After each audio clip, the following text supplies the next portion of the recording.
So my mentor's name is Yang Guan, and she's a senior manager of engineering in Lam Research Corp. She's an experienced professional in the semiconductor industry and works with companies such as Intel, Samsung, and Micron that are interested in her company's products. She moved to Denver, Colorado, and she's from China. She loves to read self-improvement books and enjoys outdoor activities such as snowboarding, skiing, running, hiking, and strength work, training workouts. My product, oh, my project is named the Automatic Pet Feeder, and it's a pet feeder that is programmed to give specific amounts at specific times of the day.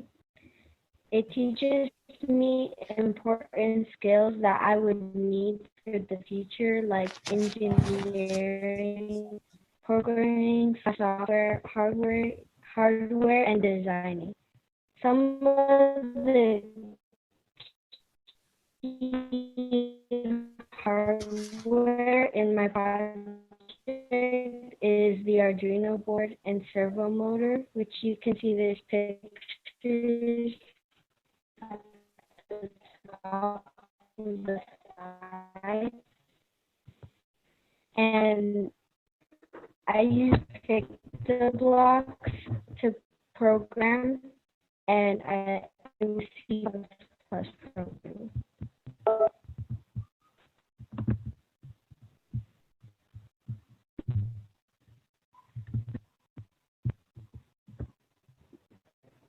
So that's my demo, and it's dispensing cat food from the base, which is on the other side of the bowl, and it's dispensing onto the other bowl.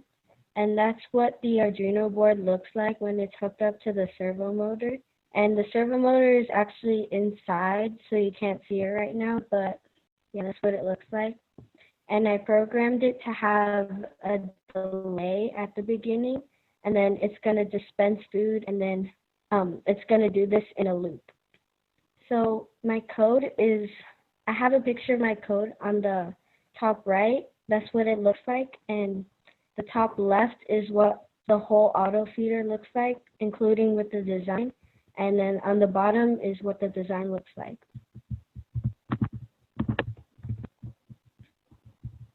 My magical experience. So 2 to 3 highlights was getting to work on my servo motor and Arduino board for the first time, because I think it was really cool when I first got it. And finishing and watching my code work as I intended it to, because it made me really happy that it worked for the first time. And watching my demo work for the first time, because it felt like really complete. 2 to 3 lessons I learned was that things don't work the way you intend it to at the first try. So at first, my design, or the hardware part of it, develop a solution, which I will talk about later. And another lesson I learned was that trial and error really helps, and it really helps when you're trying to do your code and you keep trying. So another lesson I learned is that you can learn things from online resources, so you don't always have to learn from a teacher or learn from taking a class. You can also find some reliable resources that help you learn what you need to learn. And some challenges was that I had to find out what made my servo twitch and solve it by tuning my code. That's kind of the trial and error part that I learned. And it was also hard to cut the cans and connect everything at first, so I needed my dad to help me cut everything. And the last challenge was that the whole structure was not stable at first, so I actually had to make something that would kind of hold it. and make it become more stable. Thank you.